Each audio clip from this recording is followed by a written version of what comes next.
എല്ലാവർക്കും നമസ്കാരം. ഇന്ന് നമ്മൾ വന്നിരിക്കുന്നത് ഒരു ചോക്ലേറ്റ് ലാവ കേക്കിൻ്റെ പെർഫെക്റ്റ് റെസിപ്പി ആയിട്ടാണ്. ഇത് ഡോമിനോസ് സ്റ്റൈലിലാണ് നമ്മൾ ചെയ്തിരിക്കുന്നത്. ഡോമിനോസ് ലാവ കപ്പ് കേക്കിൻ്റെ കാട്ടിലും നല്ല ടേസ്റ്റി ആയിട്ടും അതുപോലെ പെർഫെക്റ്റ് ആയിട്ടും വരുന്നൊരു റെസിപ്പിയാണ്. മെഷർമെൻറ്റ്സ് ഒക്കെ ഓർത്തിരിക്കാനായിട്ട് വളരെ എളുപ്പമാണ്. നല്ല ലാവ പോലെയാണ് ഇതിൻ്റെ ഉൾഭാഗം വന്നിട്ടുള്ളത്. എന്നാൽ സൈഡിൽ ഒരു കേക്കിൻ്റെ ടെക്സ്ചറുമാണ് ഉള്ളത്. അപ്പോൾ അതിന് വേണ്ടിയിട്ട് ആദ്യം തന്നെ നമ്മളൊരു സോസ് പാനിലേക്ക് കുറച്ച് വെള്ളം എടുത്തിട്ട് ചൂടാക്കാനായിട്ട് വെച്ചിട്ടുണ്ട്. ഇനി ഒരു ഗ്ലാസിൻ്റെ ബോളോ സ്റ്റീലിൻ്റെ ബോളോ അതിലേക്ക് വെക്കാം. ഇതിലേക്ക് നമ്മളൊരു 100 ഗ്രാം ചോക്ലേറ്റാണ് ചേർക്കുന്നത്. ഇത് കോമ്പൗണ്ട് ചോക്ലേറ്റ് ആണ്. കുക്കിംഗ് ചോക്ലേറ്റ് എന്ന് പറഞ്ഞിട്ട് സെപ്പറേറ്റ് പാക്കിൽ വാങ്ങിക്കാൻ കിട്ടുന്നതാണ്. ഇതിലേക്കൊരു 3 ടേബിൾ സ്പൂൺ ബട്ടർ ചേർത്ത് കൊടുക്കാം. 45 ഗ്രാമാണ്. ഉപ്പുള്ളതോ ഇല്ലാത്തതോ ആയിട്ടുള്ള ബട്ടർ എടുത്താൽ മതി. ബട്ടറും ചോക്ലേറ്റും കൂടെ ഒന്ന് മെൽറ്റായി വന്നിട്ടുണ്ട്. തീ ഒന്ന് കൂട്ടിയിട്ടിട്ട് നമുക്കിത് മെൽറ്റാക്കി എടുക്കാം. ഇനി ഇങ്ങനെ വേണ്ടാന്നുള്ളവർ മൈക്രോവേവിൽ വെച്ചിട്ടും നിങ്ങൾക്ക് മെൽറ്റാക്കി എടുക്കാവുന്നതാണ്. ഇപ്പോൾ കട്ടകളൊന്നും തന്നെ ഇല്ലാതെ നമ്മൾ മെൽറ്റാക്കി എടുത്തിട്ടുണ്ട്. ഇതിലേക്ക് ഇനി നമ്മൾ ചേർക്കാൻ പോകുന്നത് 1/2 കപ്പ് പാലാണ്. 1/2 കപ്പ് പാല് 2 തവണകളായിട്ട് നമുക്കൊന്ന് ഒഴിച്ചിട്ട് മിക്സ് ചെയ്യാം. ആദ്യം ഒരു 1/4 കപ്പ് ഒഴിച്ച് കൊടുത്തിട്ട് ഒന്ന് ഇളക്കുക.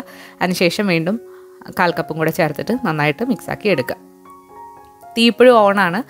ചെറു ചൂടോടെ വേണം നമ്മളിതിങ്ങനെ ഇളക്കാനായിട്ട്. അങ്ങനെ 1/2 കപ്പ് പാല് മുഴുവനായിട്ട് നമ്മൾ ചോക്ലേറ്റ് ബട്ടർ മിക്സിലേക്ക് ഒഴിച്ചു കൊടുത്തിട്ട് നന്നായിട്ടൊന്ന് ഇളക്കിയെടുക്കാം. അപ്പോൾ പാലും ചോക്ലേറ്റും ബട്ടറും എല്ലാം കൂടി നന്നായിട്ട് ഇപ്പോൾ ഇളകി എടുത്തിട്ടുണ്ട്. ഇനി നമ്മളിതിലേക്ക് പൊടി അരിച്ച് ചേർക്കാം. ഈ മിശ്രിതം ചെറുതായിട്ടൊന്ന് തണുത്തിട്ടാണ് നമ്മൾ പൊടികൾ ചേർക്കാനായിട്ട് പോകുന്നത്. നമ്മളിവിടെ 1/2 കപ്പ് മൈദ എടുത്തിട്ടുണ്ട്. 1/2 കപ്പ് പൊടിച്ച പഞ്ചസാര, 2 ടേബിൾ സ്പൂൺ കൊക്കോ പൗഡറും കൂടി ഇതിലേക്ക് ചേർക്കാം. കട്ടകളൊന്നും ഇല്ലാതെ കിട്ടാൻ വേണ്ടിയിട്ടാണ് നമ്മൾ അരിച്ചിട്ട് ഇതിലേക്ക് ചേർക്കുന്നത്. ഇനി ഇതിലേക്ക് നമ്മൾ ചേർക്കുന്നത് 1/2 ടീസ്പൂൺ ബേക്കിംഗ് പൗഡറാണ്. ഇതിലേക്ക് നമ്മൾ ബേക്കിംഗ് സോഡയോ ഒന്നും തന്നെ ചേർത്തിട്ടില്ല. നമ്മളിവിടെ എടുത്തിരിക്കുന്ന ഉപ്പുള്ള ബട്ടറാണ്, അതുകൊണ്ട് ഉപ്പും ചേർത്തിട്ടില്ല. ഇതെല്ലാം കൂടി നന്നായിട്ട് അരിച്ചിട്ട് നമുക്ക് താഴെയുള്ള ചോക്ലേറ്റ് മിക്സിലേക്ക് ഒന്ന് അരിച്ച് ചേർക്കാം. കട്ടകളൊന്നും തന്നെ ഇല്ലാതെ നമ്മൾ ഇപ്പോൾ അരിച്ചെടുത്തിട്ടുണ്ട്. ഇനി ഇത് നമുക്ക് നന്നായിട്ട് കട്ടകളില്ലാതെ ഒന്ന് മിക്സ് ചെയ്ത് എടുക്കണം.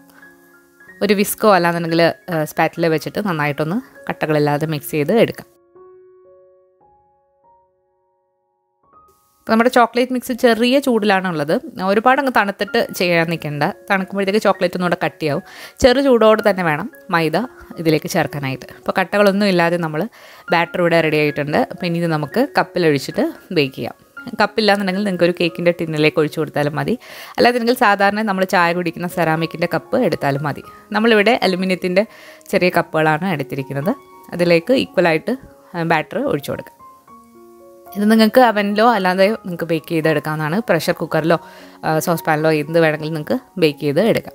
നമ്മളിവിടെ അവനിലാണ് ബേക്ക് ചെയ്തെടുക്കുന്നത്. 180 ഡിഗ്രിയിൽ 10 മിനിറ്റ് അവൻ പ്രീഹീറ്റാക്കി വെച്ചിട്ടുണ്ട്. അതിലേക്ക് ഒരു 10 മിനിറ്റ് മതി ഇത് ബേക്കായി കിട്ടാനായിട്ട്. ഇതൊരുപാട് നേരം ബേക്കാക്കിയാൽ കേക്ക് പോലെ ആയിപ്പോവും. ഇതിൻ്റെ ഉള്ളിൽ ലാവയുടെ ടെക്സ്ചർ വരണമെന്നുണ്ടെങ്കിൽ കറക്റ്റ് 10 മിനിറ്റ് മാത്രം മതിയാകും. ഇതിൻ്റെ മുകൾ ഭാഗവും സൈഡും എല്ലാം കേക്കിൻ്റെ ഒരു ടെക്സ്ചറും നടുക്ക് ലാവയുമായിട്ടാണ് നമുക്കിപ്പോൾ ഇത് കിട്ടിയിട്ടുള്ളത്. അപ്പോൾ ഇതിന് മുകളിലായിട്ട് നമ്മൾ കുറച്ച് പൊടിച്ച പഞ്ചസാര ഒന്ന് വിതറി കൊടുക്കുന്നുണ്ട്. ചൂടോട് കൂടി തന്നെയാണ് ഇത് സെർവ് ചെയ്യേണ്ടത്. നമുക്ക് കാണാം സൈഡിലൊക്കെ കേക്കിൻ്റെ ഒരു ടെക്സ്ചറും നടുക്ക് നല്ലൊരു ലാവയുടെ ഫോമിലുമായിട്ടുണ്ട്. ഇത് നമ്മൾ ചേർത്തിരിക്കുന്ന 100 ഗ്രാം ചോക്ലേറ്റാണ് നടുക്കിൽ ലാവയായിട്ട് ഫോം ചെയ്തിരിക്കുന്നത്. അതുപോലെ നമ്മൾ ചേർത്തിരിക്കുന്ന മൈദ സൈഡിലും മുകളിലുമായിട്ട് ഒരു കേക്കിൻ്റെ ഒരു ടെക്സ്ചറും കൊടുത്തിട്ടുണ്ട്. അപ്പോൾ അങ്ങനെയാണ് ലാവ കേക്കിൻ്റെ ഒരു ടെക്സ്ചർ വരുന്നത്. അല്ലാതെ കൂടുതൽ സമയം നമ്മളിത് ബേക്ക് ചെയ്തെടുക്കുകയാണെന്നുണ്ടെങ്കിൽ ഒരു കേക്കിൻ്റെ ടെക്സ്ചർ പോലെ ആയിപ്പോവും. അപ്പം ഡോമിനോസ് സ്റ്റൈലിലൊക്കെ ഉള്ള ഒരു ലാവ കപ്പ് കേക്കിൻ്റെ റെസിപ്പിയാണ് നമ്മൾ ഇന്ന് കാണിച്ചത്. അപ്പോൾ എല്ലാവരും ഒന്ന് ട്രൈ ചെയ്ത് നോക്കുക. വളരെ സിമ്പിളാണ് മെഷർമെൻറ്റ്സ് ഒക്കെ. അപ്പോൾ എല്ലാവരും ട്രൈ ചെയ്ത് നോക്കിയിട്ട് നിങ്ങളുടെ അഭിപ്രായങ്ങൾ അറിയിക്കുക.